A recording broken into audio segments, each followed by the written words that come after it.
Zdravíme vás z Náchodského Easy Gymu. Jsme po prvním našem společném tréninku, na který jsme se hodně dlouho těšili.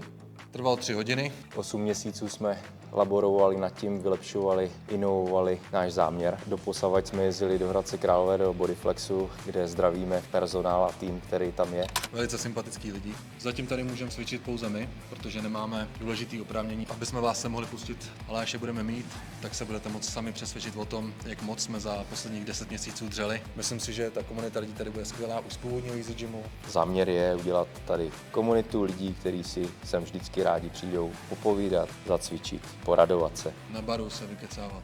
Takže ještě jednou speciální díky panu Borkovcovi, majiteli Bodyflexu v Hradci Králové, za to, že nás posunul dopředu. Já jsem si tam mimo jiné našel holku.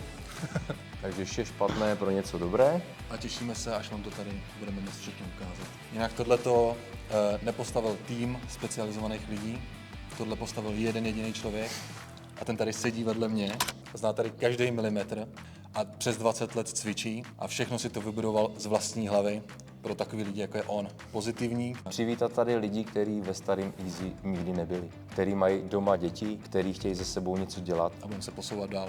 Jako Všichni tým. spolu. Přesně tak.